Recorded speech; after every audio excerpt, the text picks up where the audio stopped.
Thank you for downloading this podcast from the Forum for Philosophy. Subscribe for weekly discussions of science, culture, politics and the arts from a philosophical perspective. The Forum is a non-profit organisation and our events are free and open to all.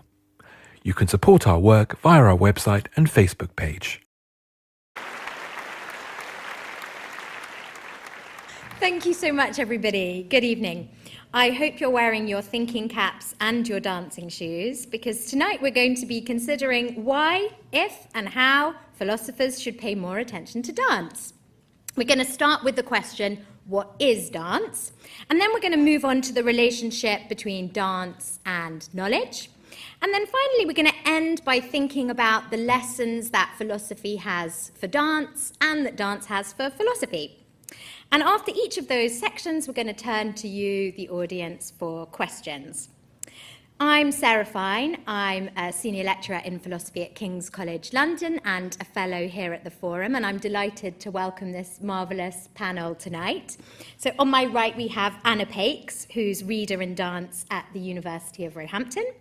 On my left, we have Hamish MacPherson, who's a choreographer and researcher. And at the end, we have Laura Cull Maoilearca, who's reader in theatre and performance at the University of Surrey, and who co-organised this panel, and is really the brains behind tonight's performance. That's my first semi-attempt at a philosophy and dance joke, and I'm sure there'll be more of those as we proceed. So, first of all, I'm going to ask our panel the question, what is dance? And I'm going to start with Hamish. Okay, thank you. What is dance? So I guess I've got three things to say to this, quite brief things. The first is, I guess, to define dance is quite a tricky thing. Or maybe it's a questionable thing whether we need to define it. Maybe think of Ludwig Wittgenstein. So I was told not to be dropped too much like philosophy into this, but he's one of the few philosophers I kind of like know a bit about. So he gives this example about how we define any word, and a word maybe have lots of different meanings or different overlapping meanings. And he uses the example of games famously, which is perhaps apt when we're talking about dance. But if we had to define games, maybe there wouldn't be like one simple singular definition of what a game is, but there may be the things connecting Monopoly and chess. There may be sort of things that connect those, but then on the other end there may be other things connecting rugby and football, but perhaps the things connecting all four of those may be less apparent, so it's kind of a chain of connections. And same with dance. I mean, is it about there being movement? Does there need to be music? Does it need to be about humans? Does it need to be like a living thing? All these kinds of things that I guess all up for question. We might have an idea of when we see it what a dance is, but if we had to like put all the things that we might think our dance is in a row, in a line or on a piece of paper, it may not be so clear if there's like one thing connecting them. So that's kind of one thing. But then there's also a question about are we here particularly to talk about dance in general, or is this question about the relationship between philosophy and dance? Is it like a universal kind of relationship, or is it perhaps a particular kind of dance or a particular kind of dancing that has a relationship to philosophy?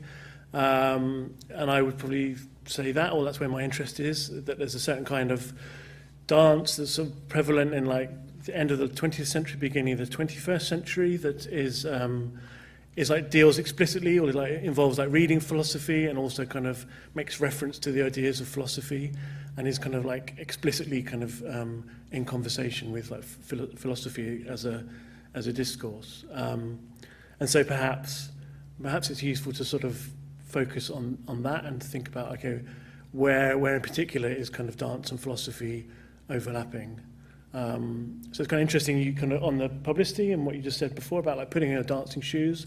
Often this kind of dancing is about taking off your shoes. Like, I mean, there's an assumption about like what kind of dancing, you know, what dance is. So like put on your dancing shoes is like kind of maybe brings to mind like Strictly Come Dancing or like folk dancing or things where you have special apparatus, but there's these other kind of forms that have kind of maybe put those things aside.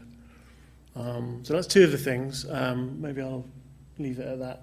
Okay, that's fantastic. Thanks. Anna, do you want to come in at this point? Yes, I mean, I broadly agree about the issue of defining dance, and I was going to kind of come on to that in a moment. So what I'm about to say in trying to characterise what dance is, I don't really intend these things to be part of a definition, but I was trying to think through some helpful ideas that might give us some insight into the kinds of things that dance as a practice does and is. So one thing I would say is that I think it's a social practice, and in two senses. In the sense that it's an activity that's practiced within human societies, within most human societies, possibly all human societies, but equally it's social in the sense of being typically a collaborative and collective endeavour, so that we dance for and with one another. We understand one another through dancing together. Perhaps we understand one another also in terms of understanding how it is to be collectively. I think also, typically at least, it's an embodied practice that explores action in various different forms. It explores what it is to try out physically different ways of moving, different kinds of action. It's a way of experimenting with patterns of action also, so establishing patterns of action, following patterns of action that have been handed down from various sources, maybe disrupting those patterns of action also in some of its forms. And it's about managing yourself in relation to that pattern as well as in relation to the other dancers who are also negotiating those things. And in that sense includes also an element of reading the physicality of others and understanding what it is for them to be dancing with you. We were asked to think also about whether dance is an art form and in what contexts it might be. Certainly I think in some contexts it is, but I would prefer to stick with a concept of art that's much broader than the notion of Western fine art that we've inherited through various traditions. So for me, dance as art includes things like commercial dance, musical theatre dance, not just traditionally high art forms like ballet and contemporary dance. It may also include some forms of essentially participatory dance. So although maybe the distinction between dance that's intended to be presented to an audience and dance that's primarily for participation, maybe that's a useful distinction, but it also gets blurred around the edges, and there are various practices that would try actively to disrupt that idea. So there I might be thinking of things like Morris dancing presented as a kind of exhibition of skill, or maybe performances like Boris Sharmatz's Adrenaline in the takeover of the Tate Modern a few years back, where the turbine hall was transformed into a kind of giant disco with a disco ball and everybody participating in the event. I also think that art is, in this sense, a descriptive term rather than an evaluative term. So in making a distinction between art-type dance and non-art-type dance, I wouldn't be saying that things are better or more valuable or more interesting because they are art. I would just be wanting to draw attention to the different demands that the practice makes on us, depending on whether or not we consider it to be an art. I don't really want to worry about whether something is art or not, or dance or not, but I think it is a relevant question sometimes, because I think how we answer it affects the kind of approach we take to the thing in front of us.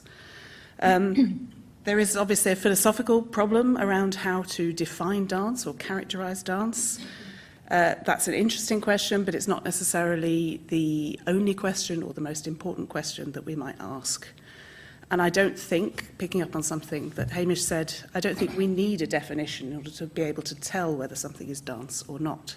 I think we're much more likely to compare what we're seeing to other examples of dance, or to draw attention to some contrasts with other practices that distinguish it from those, rather than comparing what we see to a kind of list of criteria of what counts as dance.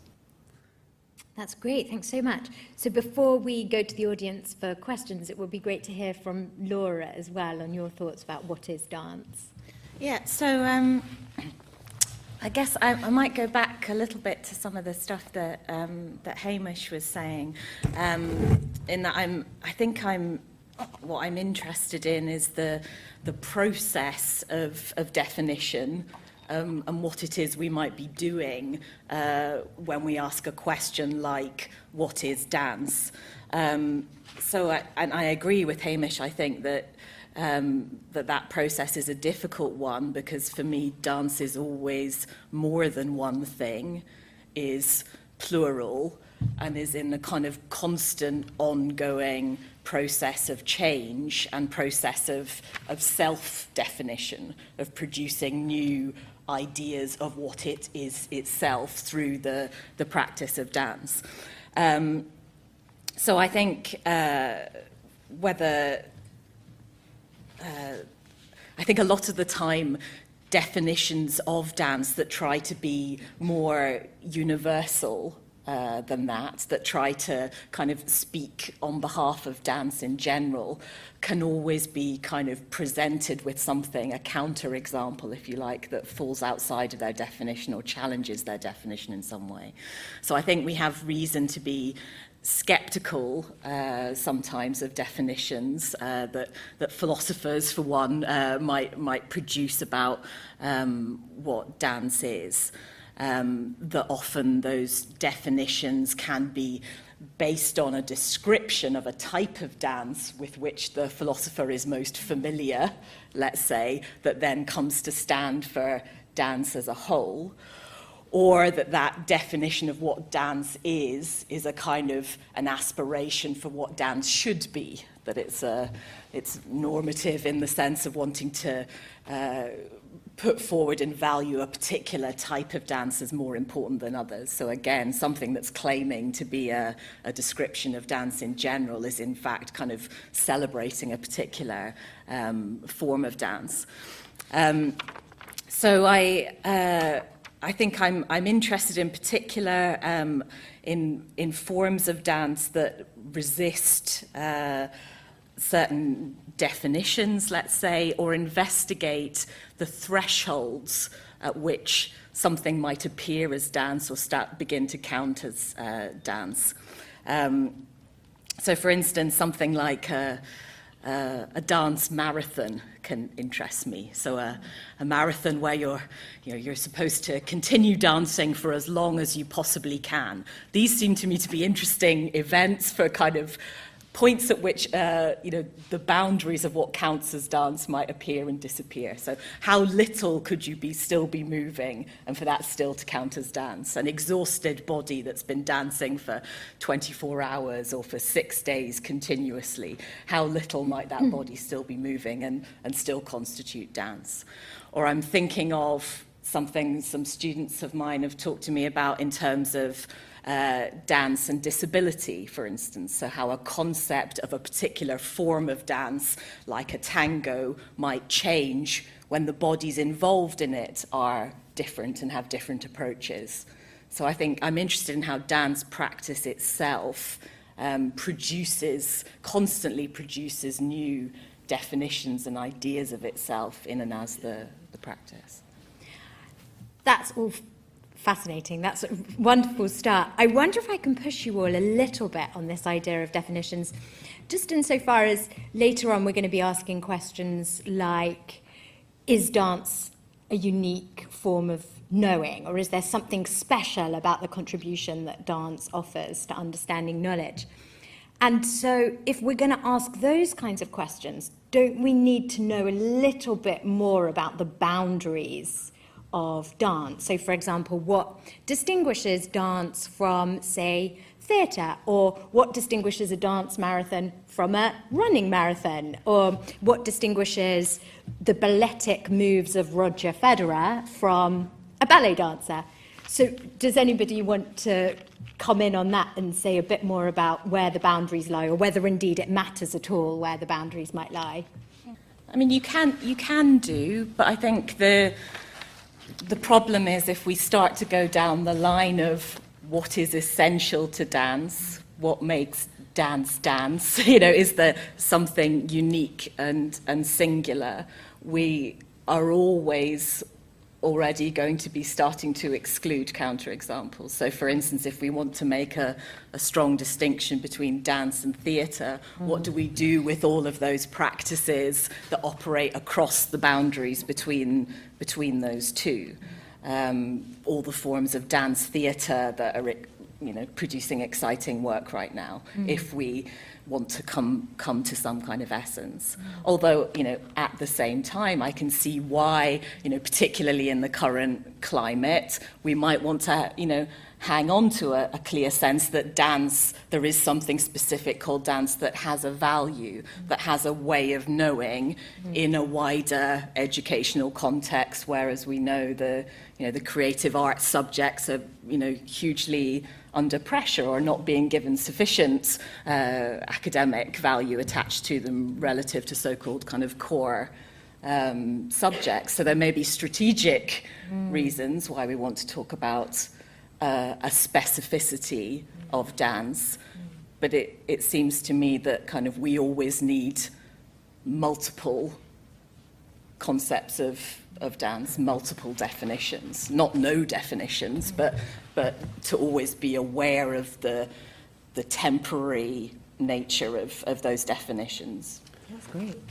Yeah, I think that's a good point about maybe the lines between, or the definitional lines are not just kind of just like a philosophical exercise. These are sort of driven by the politics of the day, and maybe the difference, for example, between dance and say performance art, where you would draw that in the UK, maybe different from where people would tend to draw it in, say, Germany or France. So the similar kind of these lines are kind of different from place to place, and that's probably down to things like funding arrangements or different histories. And even if you look at kind of a dance competition, like a contemporary dance competition, these kind of arguments are being played out like, why is that in there? It's not really dance, it's not dance enough. So there's this kind of a term like dancey dance, where it's like dance where, okay, they're actually moving and they're sort of moving to music, that's dancey dance, but there's this other kind of dance that isn't necessarily so that's great. traditional. Yes, I think there's a kind of danger in the expectations we set up of a definition that somehow it's going to be exceptionless, and I don't see any reason why a definition should have to be exceptionless. So I'm also interested in whether, perhaps I was the one who came closest to trying to offer at least some characterizations of what dance is or might be. I'm interested in whether any of that was wrong, or whether any of that was sort of exclusive of practices that we would want to include. Not that I was intending it as a definition, but it sort of illustrates the point that actually one could talk about the question of what is dance without necessarily falling into those traps that you kind of wisely suggest we shouldn't fall into. So maybe one of those we could pick up on is, and forgive me, this is a particular interest of mine, but is about whether we think dance is exclusive to humans. So you talked about dance as a social practice and as part of kind of multiple human societies. And I'm interested to know, defer to both of you as knowing much more about this than I do, but whether we think that, dance is something that only humans can do. Is that part of how we should define dance? That's fascinating. I tell you what, at this point, how about we bring in the audience and see if anybody has something they'd like to contribute to this particular question. So does anybody have any questions about what is dance? Is it something that's confined just to human communities? Are there specific features that are necessary to something we want to call dance? I like Anna's notion of characterization rather than definition, because that's a much more open concept and it doesn't limit you only these characteristics. And I think that's an important thing, particularly in the world today, where dance, they talk about the dance of the planets, they talk, that term is used. So there's something going on there that's not to do with human intentionality. So there are all these issues. So I think this notion of characterizing dance, and it's situated. You've all been talking about it, how situated our concepts of dance are. So I think these are the issues we have nowadays. We can't say this is what it is. It's the what that's a problem, I think. Yeah. It's kind of maybe how movement becomes dance, whether it's momentarily or not. And I was just thinking of your idea of the dance marathon when virtually nothing's happening. Well, of course, Steve Paxton did a piece called The Small Dance back in the 70s or whenever, and he just stood there and it was internal. Yeah. It was all going on. So can we dance without overtly moving? It's all those sorts of things, and we can't say yes, no, or anything. Thank you so much. Does anybody else have a question at this point on the same issues? At the back there. Hiya. I'd like to ask the panel, to you, what function does dance serve, right? Why does it happen? We've spoken about, what constitutes to dance, but really, what is the purpose behind it all? Great questions. Thanks so much. So I'll come back to the panel with this issue about, is dance specifically a human phenomenon? Could you say a little bit more, Anna, as well, about this idea of characterization? And then this really important question about the function. So when we're thinking about concepts, sometimes we want to say, well, not just what is that thing, but what does it do for us, or what does it do, full stop? So if anyone wants to come in with these 3 great points, that would be terrific. Should we start with you, Anna, on characterization? Yes, I'm not sure I'll address it directly, but something that occurred to me in relation to the idea of essential features of dance was that I guess my instinct when I hear that phrase is to try and look for things that are visible in the things that I want to call dance and say, well, that thing has a visible feature that's similar to that thing. Attempts to define dance or indeed art that work on that basis are really difficult to sustain, I think. Whereas if we're looking for non-visible features that about the relationship of the thing to its context, it's much more plausible to try and come up with a definition that focuses on those features, so a more kind of institutional definition, if you like, one that relates the practice to conventions or traditions of practice, that situates it, as Sarah said in her question. And that, in turn, might be a response to the kind of Wittgensteinian idea that dance is... Different examples of dance are united by chains of family resemblance rather than by any essential features. Well, maybe there are essential features that are related to issues of context rather than issues or features that are visible. Well, I was thinking about the purpose, the function of dance. I suppose, I guess it's, I don't know, I think inherently it sort of doesn't hold a single purpose. I think it's used in many ways. It's I guess a conduit for many different sort of social functions or personal functions, like enjoyable, but it may bring people together, may enact histories, enact stories. It may get people paid. I mean, all these things are kind of people do it to for like maybe not so great reasons as well. I don't know. I think it can hold many things. It's such a diverse thing. So I'm not sure I would attribute it as being a kind of having an innate or essential function. Maybe that even the question of function might be brought into play by certain practices within dance as well. So kind of, an interest in dance. So let's say for someone like Hijikata Tatsumi and in Buto performance, the idea of dance as an aimless use of the body, or an interest in kind of in play, so rather than necessarily thinking about movement in terms of function, that maybe one of the kind of purposes of dance might be not to have a purpose precisely, or that could be one of the reasons for valuing a movement practice. Or to connect it more directly to philosophy, that dance might have a philosophical function. Does dance enable us to think, to know, to learn about the world in new and different kinds of ways than other types of practice? And so people like Brian Masumi and Erin Manning, who are two philosophers who you might know, who have written about dance, have talked about every practice, every arts practice as a mode of thought in action, that dance for them is a thinking in movement, in the way that you might say painting is a thinking in colour. So it's a function then, in that sense, to allow us to engage in a mode of thought that may be different from the kind of thinking I'm attempting to engage in right now, or the kinds of thinking we might conduct through other subjects. But I agree. I think we have to think in terms of multiple plural functions and the functions it might serve for a wide variety of people for different purposes with different intentions in different contexts. That's brilliant. Thank you so much. And that takes us straight into our next segment, which is on the kind of question of what does dance know and what do dancers know. So here we're interested in the relationship between dance and knowledge, and whether dance itself should be understood as a special or unique form of knowledge. And here I'll start with Anna, if I may. Okay, so one distinction I think might be useful here is the distinction between knowing how and knowing that, which is drawn by, amongst other people, the philosopher Gilbert Ryle.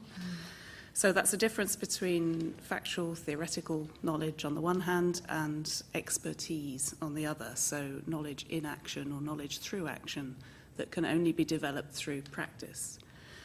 Illustrates it simply by thinking about how you can know lots factually about the physiology or the neurophysiology or the kinesiology of riding a bike, but that doesn't mean that you know how to ride a bike. That's the kind of knowledge you can only develop through practice, through doing the thing. You might say that dance is similar in that there are certain kinds of know-how that are only developed through the practices of dancing, making dance, or even watching dance. You can only know how to choreograph by doing it, for example, repeatedly. You can only know how to watch dance through repeatedly exposing yourself to dance and developing your capacity to discriminate the fine details of what you see through practice. Maybe the issue with that is that these seems to be forms of knowledge that are specific to the dance domain, but they don't necessarily speak beyond it. There might be a kind of question about whether that sort of knowledge is generalizable, both in the sense of shareable with other people and in the sense of generalizable beyond dance. But I guess you could extend the idea of know-how and thinking that dance helps us to understand how to be together, how to relate to one another, how to cooperate with one another and to coordinate our action. Maybe it's a way of fostering sociality or civility. There are plenty of Renaissance dance texts, for example, that see dance as a key practice for aspiring courtiers or aspiring rulers because it inculcates in them a certain kind of civility that's essential to the good state. Eric Mullis has a version of that argument which is more contemporary. He talks about practices like contact improvisation, which is a duet form based on weight sharing and coordination of an action with a partner. He talks about that as inculcating an embodied ethic where we come to appreciate the other's difference and to work with the other's difference in developing a collaborative form of movement. So maybe dance or certain kinds of dance practices can be ways of knowing how to deal with one another in these various forms. I'm not convinced that in the ways I've just talked about dance as a form of knowledge, that it's a unique form of knowledge, because I think we can probably develop those capacities through other things too, other forms of social practice. Maybe there's something about the way in which dance or different dance practices concentrate these experiences that's distinctive. Maybe it's something about the way that it encourages us to very directly reflect on our own embodiment and understand what it is to be a body that is particularly intense in certain kinds of dance practice, perhaps somatic dance practice in particular. Maybe that prompts new ways of conceptualizing the body or thinking about what embodiment is. There's also an argument that would say that through watching dance, we actually learn to understand more about a variety of things that matter in human experience. And I'm going to talk about human experience again. David Best and Graham McPhee talk about dance works, like other artworks, expressing conceptions of life issues, so framing the things that matter to us in human experience, finding new ways to think about those things and therefore new ways to feel about them too. And that allows us to refine our sensibilities, allows us to refine the shades of feeling that we have available in order to engage with the world. Now again, other arts do that too on this account, so it's not necessarily a form of knowledge that's unique to dance. But if you also think that each artwork encapsulates a vision of life issues or things that matter in a unique way and isn't paraphrasable in any other form or in words, then perhaps the emotional education you get through individual dance works is indeed unique. I guess my kind of instinct generally in relation to this question, when I get faced with the question, is dance a way of knowing? I want to say, well, knowing what? Or knowing in what way? And I'm not sure the general idea of dance as a way of knowing is particularly helpful, although I do think exploring the specific ways in which dance might know might be helpful.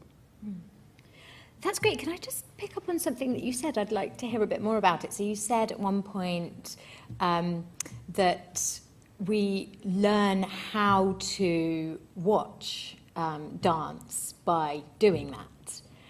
Could you explain that a bit more? So is the idea that I don't know how to watch dance the first time I watch it, and my experience is going to be different as I continue returning to watch dance?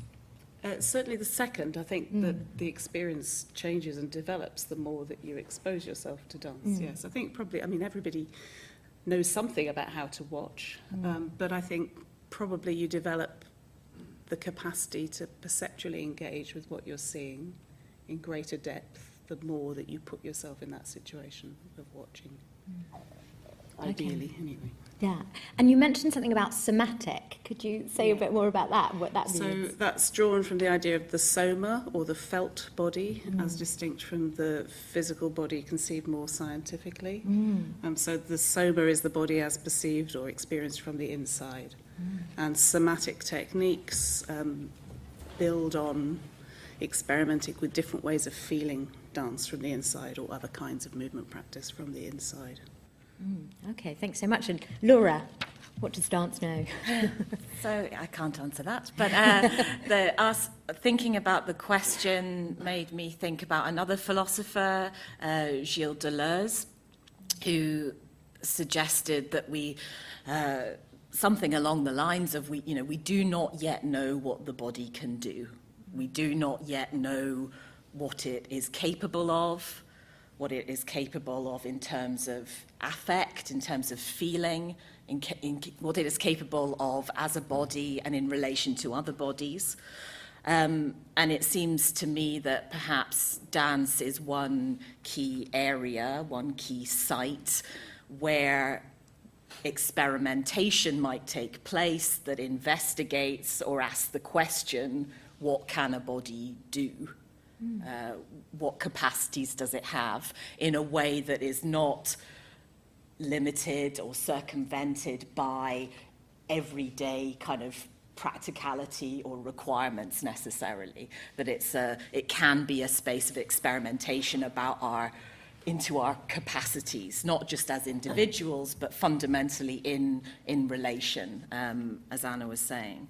And also, potentially in relation to non-human bodies as well as human bodies. So it seems like, to me, that dance can be a place, for instance, in where we might experiment with our limits of our powers of perception, what our thresholds are in terms of what we can perceive and attend to through the body. So when Anna is talking about the felt, that domain of what it is possible for us to feel and engage with through the body and through bodily attention, our sensory awareness seems to be something that can be fine-tuned within the domain of dance. So going back to what Anna was saying about this distinction between know-how and know-that, we might think of the sommelier or the wine expert as fine-tuning their taste perception in order to be able to differentiate far more ranges of flavours, let's say, than us swigging down the Chardonnay might be able to differentiate?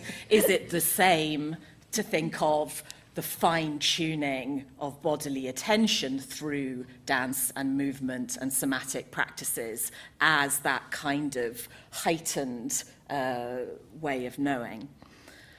But I just wanted to say, in addition to that, I'm also, I think, interested in the idea that dance can function as a way of undoing knowledge.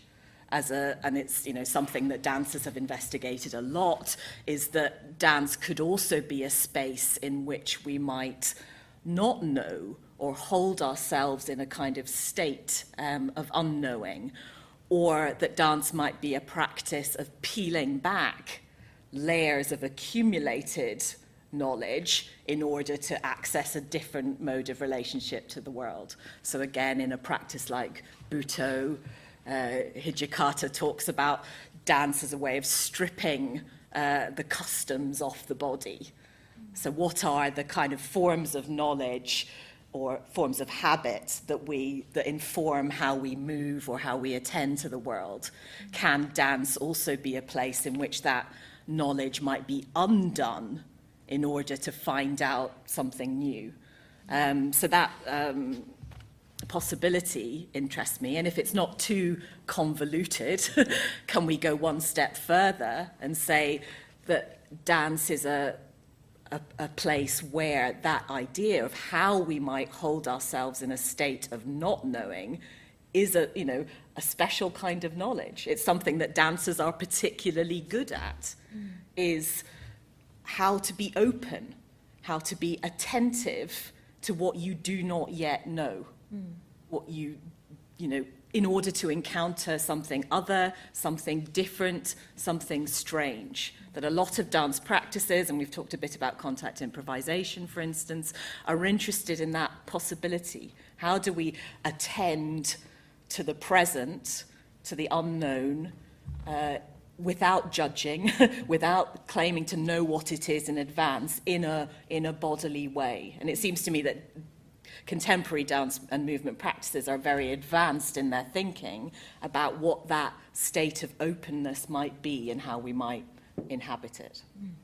That's great. And so that makes me think of your earlier point about humans and animals. Those ways of thinking about dance sound quite human-centric to me. Is that how you're thinking about it? No, not at all. Yeah, so could you... Yeah. Well, I suppose I think that, so one of the areas that interests me, and if I'm allowed to show a couple of images, I did have a couple that are somewhere, there are a lot of interesting movement practices around at the moment, that are investigating, so this idea of what a body can do that might include non-human bodies too. And it goes back to our questions around how we define dance. So can a horse dance, for instance? Or perhaps the more interesting question is, how do horses dance? And what might that do, or how might that alter our concept of what dance is? So this is a Finnish dance practitioner who does contact improvisation, but not with other humans, but with horses. The other image is from a company called Fevered Sleep, who recently produced a research project called Sheep, Pig, Goat, which involved performers, not just dancers, but included dancers, who were asked to improvise for animal spectators. So they were improvising for, in this case, a group of sheep, pigs, and goats. And so there was a specific example of a practice where the dancers were put in a fundamental position of not knowing, of not knowing how an animal perceives them, and of seeking not to impose their own knowledge of what an animal might be interested in onto them. And in trying to produce a dance that might be genuinely of interest for a sheep, for a pig, for a goat? What does that look like? Brilliant. I'm sure there are lots of questions coming your way in a minute, Laura. I'll just turn to Hamish to follow up on that. Thank you. I can't follow up on that particularly. Well, I could, but I'm interested to go back just to restate this idea that we're not talking about dance generally. When you were talking about expanding or exploring the possibilities of the human body, I think you weren't saying this, but just to remind ourselves that it's not like any dance does this. I think there's certain kinds of dances that allow this kind of more than others. Others are more just sort of you've got to follow the form, you've got to get it right. There's this kind of this room for exploration.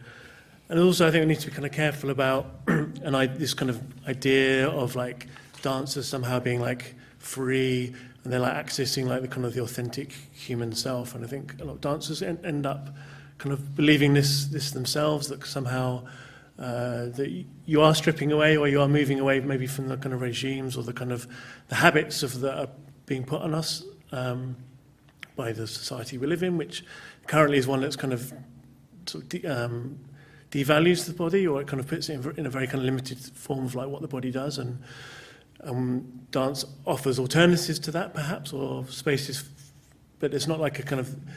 I don't buy this idea that you're kind of stripping away and then like, who is the authentic? You're just like imposing other kind of regimes and kind of structures, which is fine, but I think you just need to like acknowledge that and not just think that we're somehow, like being kind of our true selves. And I think there's this quite dangerous, like positive kind of stereotype about dance being, it's expressive and it's a free thing, but you're not used to it.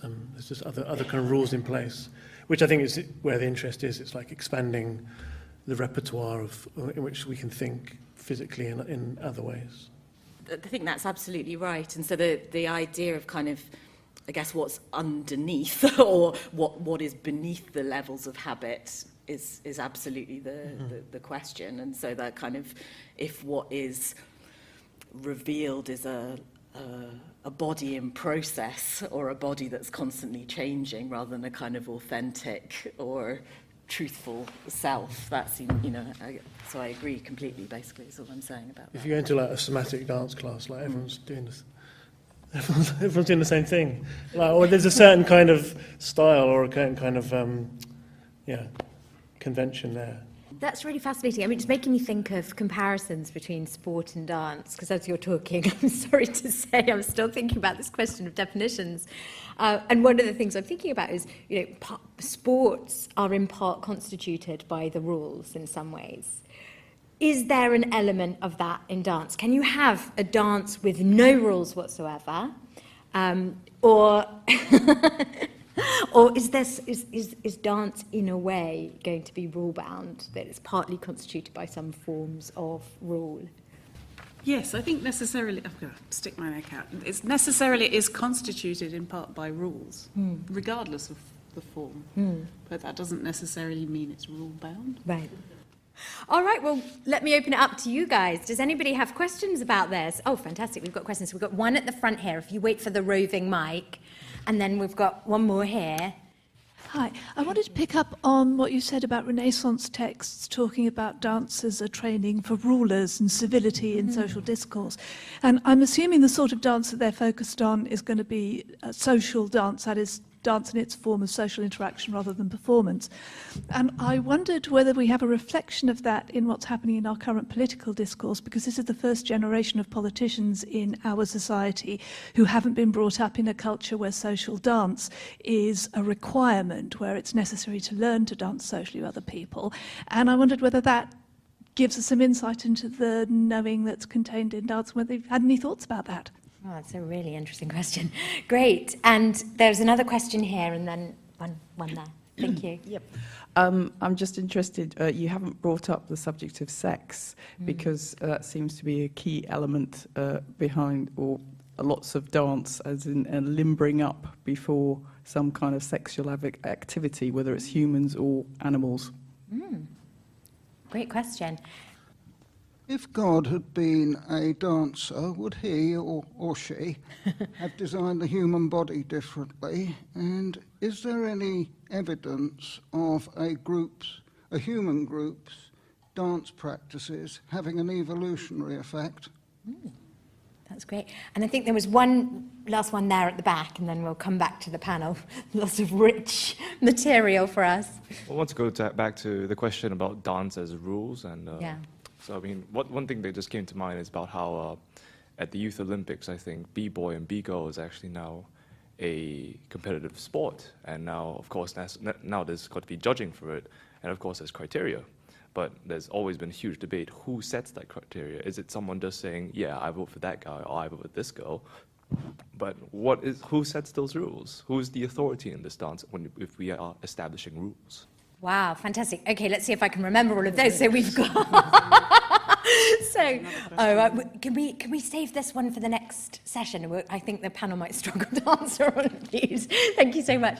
Okay, great. So we've got the question, really interesting question about politicians who've grown up without having to do any kind of learn about social dance. That's great. Question about sex and dance. We've got the question, if God were a dancer, would he have designed us differently? And the question about who sets the criteria. So they're all fantastic. Who wants to start us off? I think we live in Britain particularly, we live in a culture where politicians are generally ridiculed for if they're seen dancing or moving in a way that displays vulnerability, where in other countries it's not that uncommon to see a politician dancing or singing as part of their kind of political kind of repertoire. I'm not sure how much of that's about kind of a lack of sort of traditional dancing. Or yeah, I mean, there are other, maybe it's about, I mean, there are other forms of dancing, even though everyone doing a foxtrot and a waltz. I mean, contemporary politicians could be doing other kinds of dance. And Hillary Clinton, in her tour of Africa when she was the Secretary of State, she was similarly kind of dancing a lot as part of the kind of diplomatic work, where it would perhaps be seen, it would be more odd for them not to be dancing on these kind of trips, where it's the role of dance in culture is become quite different. I mean, is it that they're ridiculed for dancing, or that they're ridiculed for dancing badly? I don't know, both. I don't know.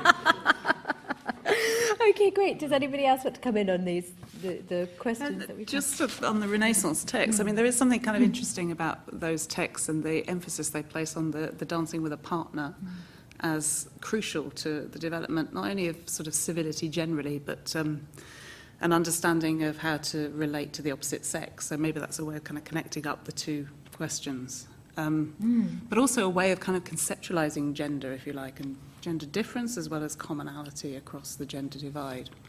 I think there's something interesting as well about rules and norms within a practice, and I think I probably want to talk about norms rather than rules in this context, in that I think the sorts of rules that emerge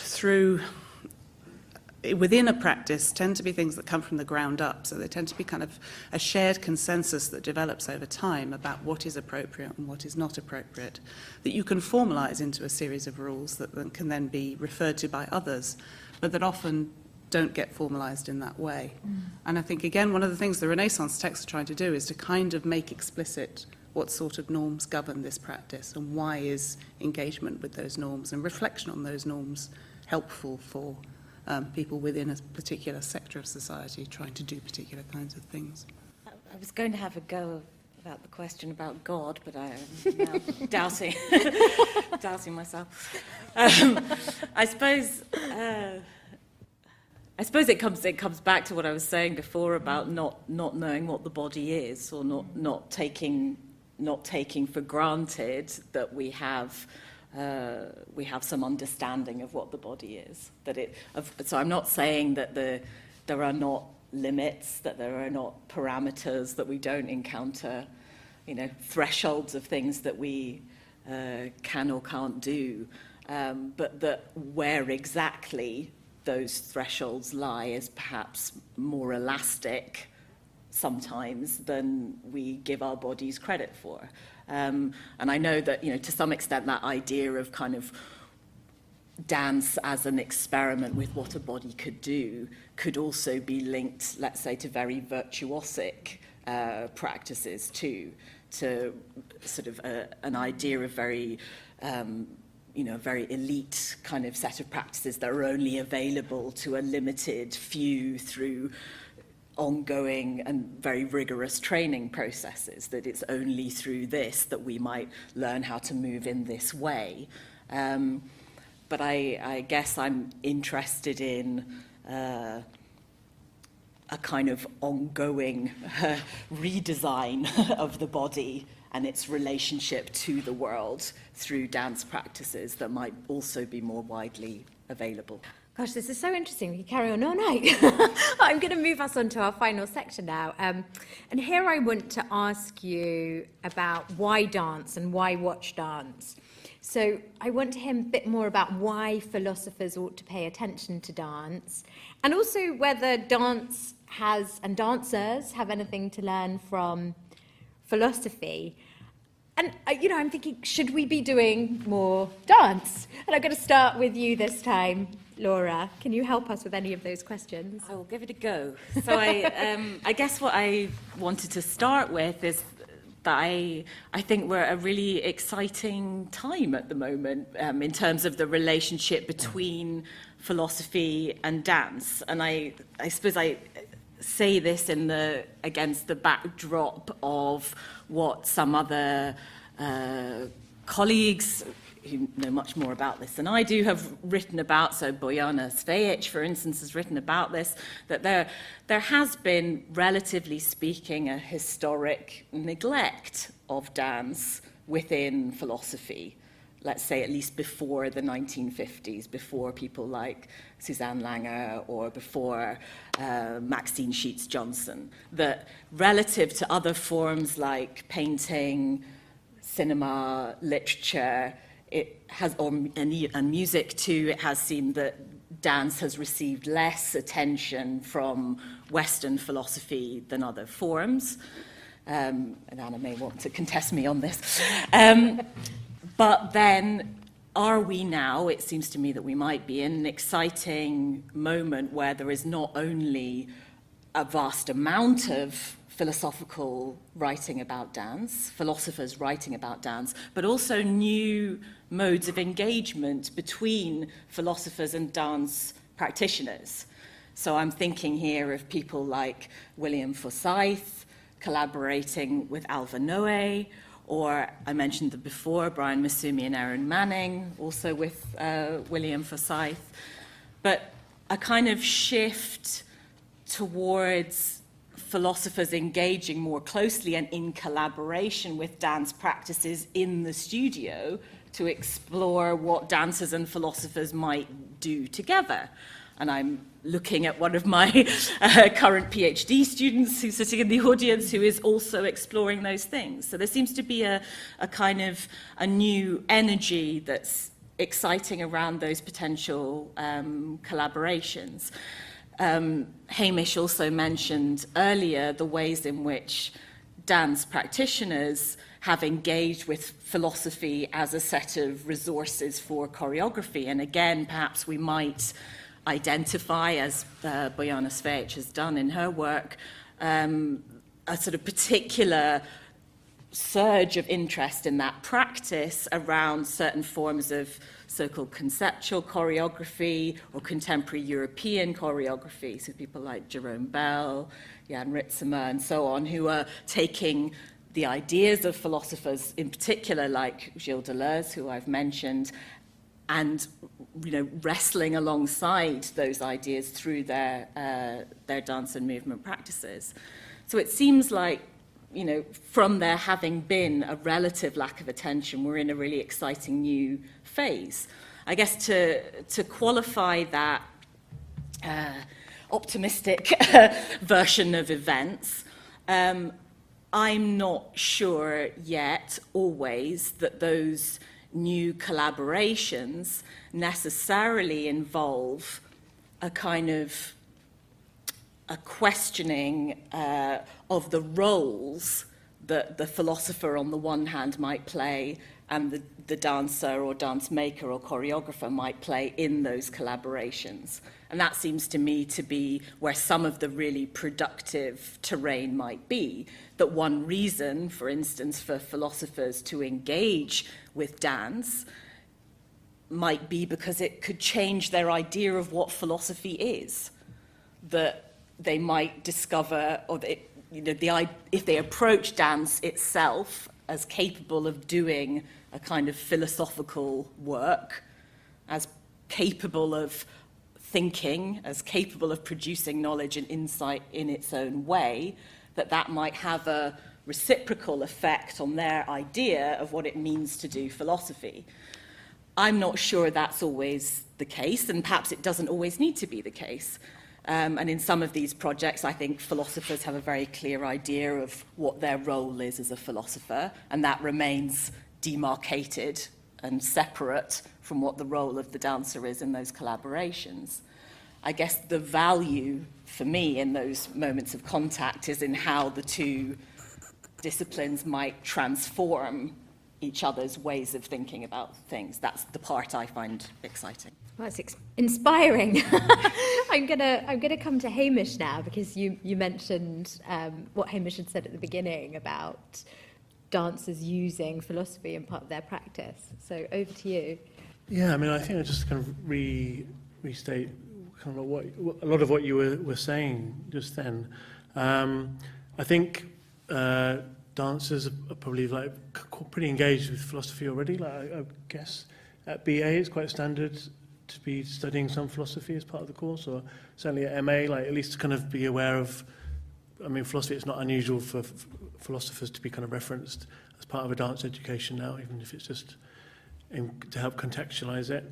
And there are these, other kind of dancers through their own practice, through their own kind of like making work, or in festivals, and it may be it's not unusual to see a philosopher speaking alongside a dance performance, like in a program of a dance festival now. I think there's a kind of real openness there. Is that philosophers who specialise in dance, or just in general? Right. No. Actually, I think usually it's the opposite. It's philosophers who don't specialise in dance who are invited to.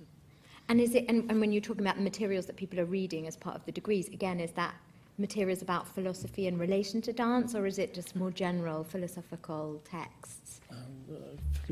Probably no more. I mean, often more the latter, because sometimes philosophers say ridiculous things about dance, so we don't want to read necessarily those materials, and it might be more what they have to say about other forms, or about the body, or about time, or about space, or other things that dance engages with.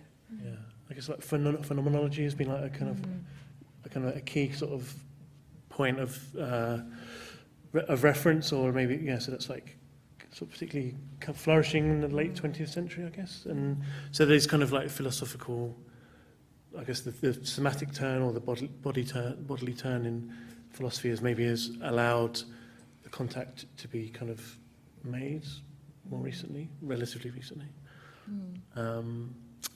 But also, I think often my kind of drama beat about this is that philosophy isn't like a neutral kind of abstract kind of thing that happens just like in books. It's done by humans, who have bodies, they're embodied. So this is a particular kind of like constellation. Particularly, if you think of this as a particular kind of philosophical, quite traditional choreography, in which we've got 4 people on stage who have like a priority of audibility and time. There's people like facing them, and we have like a certain set period of time. But it's not. We could imagine a different configuration in which we spend 2 hours together thinking about a philosophical question. And so I think this is kind of, for me, it's like the kind of what we haven't spoken so much about choreography, but kind of like where choreography or dance practices maybe have something to offer to philosophical thought, where perhaps reading a book, listening to a lecture, having a seminar, there are other ways in which we can share information, produce kind of ideas, and be in conversation, because I guess philosophy is always rooted in bodies. So should a dance workshop be a standard part of a BA in philosophy? In the way that if reading philosophy is a standard part of a BA in dance, should philosophers be given some introductory training into how to think through the body? Fantastic question. Posing this. Yeah, no, that's wonderful. Anna.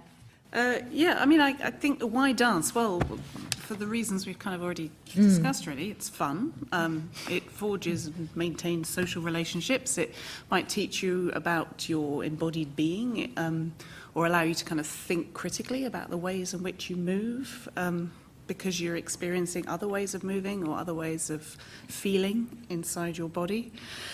I think we could watch more dance usefully, because it helps us to develop our ability to read other people moving, other people acting, and think about the significance that might have in various contexts. I do think, as we said earlier, watching dance presents a perceptual challenge, and that the more one practices, the finer discriminations one's able to make.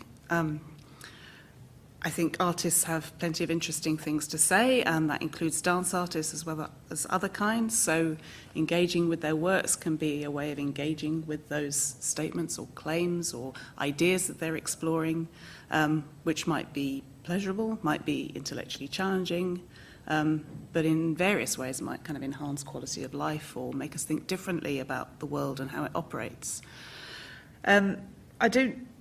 I do think sometimes that the extent to which philosophy hasn't engaged with dance is overstated. I think there's actually quite a lot of writing on dance in various philosophical traditions, but that there hasn't until now been a kind of concerted attempt to dialogue across traditions or to understand what the connections between those traditions might be. So in that sense, I agree with Laura that it's a very exciting time for dance and philosophy, in that there is this renewed interest born of practitioners engaging with philosophy, but also people working in academic philosophy trying to think through what might be most important about performance.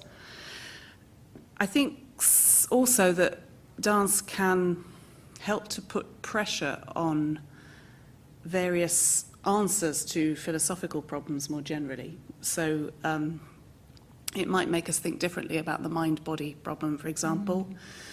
It might give us a way of questioning physicalist approaches to the mind-body problem, given the intensity of the somatic experiences that dancers often report. It seems to be very difficult to reduce those experiences simply to a set of neurophysiological processes. There is more there, it seems, to be explained than a physicalist account will allow. Do you mind if I just ask you to say a bit more about what you mean by how we should understand the mind-body problem and how it relates to this issue with dance? Well, I think often in dance the mind-body problem is understood as a kind of problem of philosophers, or perhaps people more generally, in that they can't connect their minds and bodies and they're kind of awkward in their bodies. I don't think of it in those terms, and I'm not sure that the vast majority of philosophy on the mind-body problem thinks of it in those terms. It's more a question of how, in a physical universe where, as John Searle says, the science tells us it's entirely composed of mindless physical particles, how can there also be consciousness and feeling and a world as experienced from the inside? So actually, enhanced somatic experience of dancers, for me, raises the mind-body problem rather than solves it, because it kind of makes it particularly acute, the problem of explaining how matter can be conscious in that way, how there can be a quality to experience that doesn't seem to be captured by the scientific explanation. So I think that's an example of the way in which dance might kind of give philosophy fuel for thought or material to work with that might actually help challenge some of the ways in which conventionally people have thought about these problems. That's brilliant. Thank you so much. So I just want to come back to you again to end and see if we've got any more questions that have arisen over the course of our discussion. Anything, open to anything. So I see lots of hands. Fantastic. So let's start here. Well, I'm not sure if I'm going to get the words for this question. It's about patterns. And I don't think maybe all dance could be called moving energy patterns, but some is. Philosophy is a lot concerned with patterns, and I'm always really suspicious when philosophers go too quickly to some simple pattern for everything, and they seem to tend to do it an awful lot. But when I was choreographing dances, this to me seemed to be the way to do a dance, is to make a pattern, and this relates to maths too. I've also wondered if it could be possible to teach something about physics through dance. And I started wondering about the maths when I tried to work out an algebra problem, having never done maths, and it took so much concentration. I started dreaming about moving number patterns, and they were exactly like the dances I used to dream when I was practicing. So what's the difference between patterns in dance and in maths? And I can only think that dance is communication. It's like the thing with the goats, finding a pattern with which you communicate with an animal or whatever. So is maths a representation? Is this different from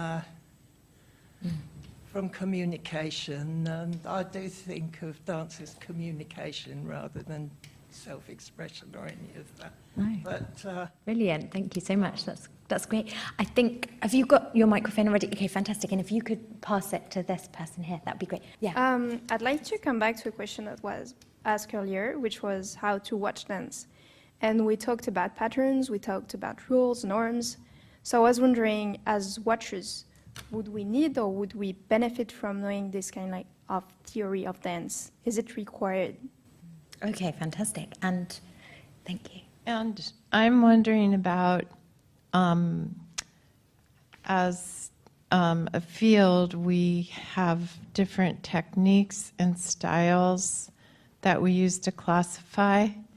And if we transform that thought into philosophy, so what Martha Graham as a philosopher, Jose Limon as a philosopher, what is the philosophy of William Forsythe, how that could transform this discussion for us to be able to have more understanding of the relationship between philosophy and dance and body-mind. Thank you. And at the beginning, we had a mention that the medium of dance is movement. And one word I found to be a bit missing in our conversation, if I can, is the word beauty. And so I've been wondering about a definition of dance as beauty of movement. And what I love about that is that it has such a broad spectre. We could talk about the beauty of the universe in those terms. I just wondered about this word beauty. Brilliant. Was there, one at the very back there? I'm just wondering, also related to the question about communication. So, for example, in academic settings, most of the formats of our works is basically writing, and then we have all reading work, writing work, and I recently just asked about whether it's possible to present our final work in the form of dance, or like as a play or anything. And the answer I got was basically you can use that as appendix, but the main format in academic practice should always be writing, because that's clearer. So you can make your point straightforward rather than like dance, where people can have multiple interpretations. So I'm kind of wondering, like, to what extent you can use that that kind of difference between the dance formats and the more like clearer, like a more subjective speaking format. And to be fair, dance is always a kind of language, is a kind of speaking. And a lot of dance steps were created, like a lot of hip hop steps were originally language, like secret codes used by different gangs when they try to communicate. So how do you use that to the advantage as an academic? And especially how can we make that happen? Given that there are some technical difficulties in using dance to present your academic points. And it's kind of hard to clarify your point when you try to solve problems like mind and body. Yeah. Wow, brilliant. So we've got the question about patterns, about how to watch dance, about field, about dance as movement and the question of beauty, and then of course this question about can we communicate sufficiently clearly through dance to make a point, an academic point with dance. They're all fantastic. So who wants to kick off? Could I come back on that one just because it's hard to keep them all in my head? Yeah, please.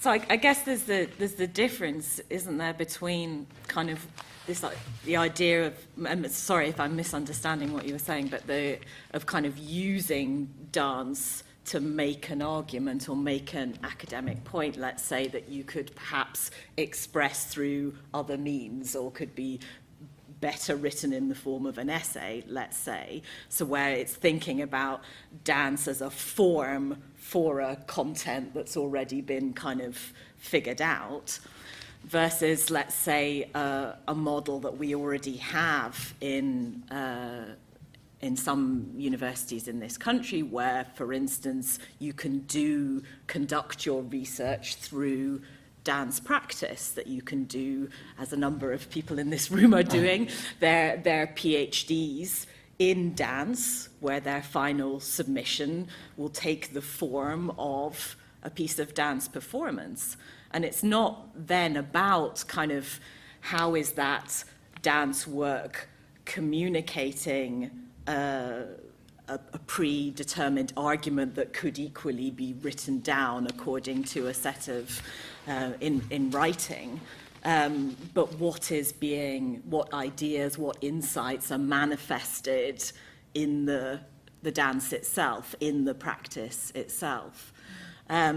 So it may be to do with how the relationship between dance and writing, for instance, is being thought about, as you were suggesting, which is not to say we've figured out all of the problems or issues, for instance, surrounding the idea of practice as research in terms of a dance PhD. So, for instance, currently, most people who do that form of study will present their practice for examination, but then will also present a written thesis, a written document, albeit a shorter one. And so the question then of what the relationship is between the practice, between the dance and the written element is still very much in question. To what extent is that writing supposed to function as some kind of explanation, as it were, or proof or justification of that the practice is indeed an investigation of a particular question. It's really interesting as well, Laura, there that you mentioned that this kind of form of delivering your doctoral work comes within the dance discipline.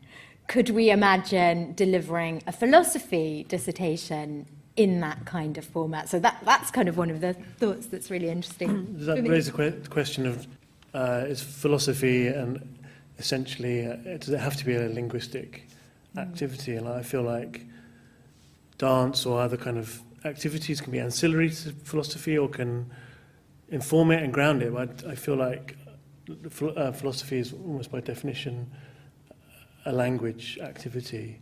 And I think you can talk about dance as being metaphorically a language, and I think it's communicative, but I think it's very different from, I don't think dance is a language. I think it's very, very different from being a language. But let's say even within the history of philosophy, we might encounter other traditions of philosophy understood as a way of life, as a embodied practice, as a training of the body, as a, embodied investigation into how to live, how to cultivate the soul, let's say, in ways that weren't always written down or expressed through writing. So I think it might be about recovering some of the kind of dance within philosophy, if you like, or the embodied practice within the history of philosophy too.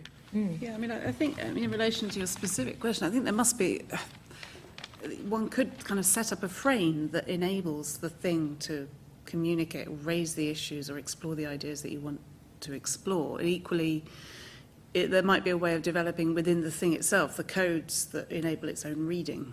And these are the kinds of things, I guess, that people who are doing practice-based PhDs need to think about critically, reflexively in composing what their submission is going to be.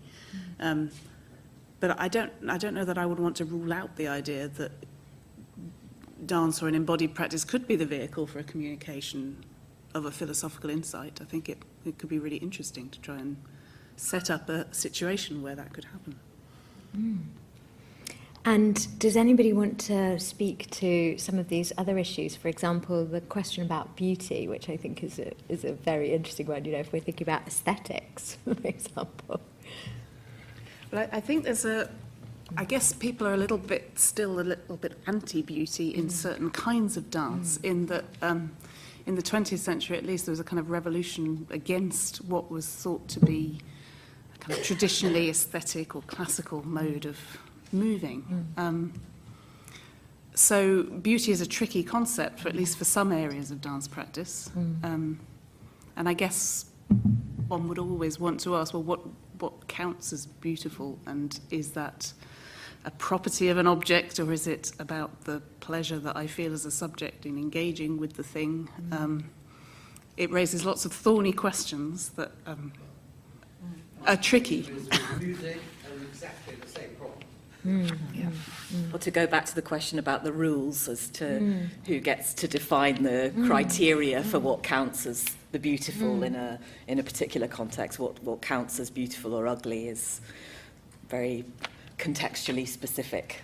In my mind, I'm sort of connecting this back to this question about patterns as well. Of maybe there's a traditional idea of choreography being having kind of having like patterns and kind of like quite clear kind of almost mathematical scores.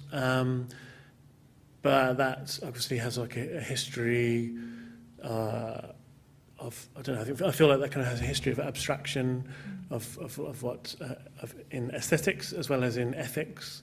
And I feel like kind of a lot of choreography, well, there are forms of choreography that now that are not so interested in that kind of like ABAC structure that you might be creating, and there's other kind of value systems or other kind of logics in play that aren't about having a clear,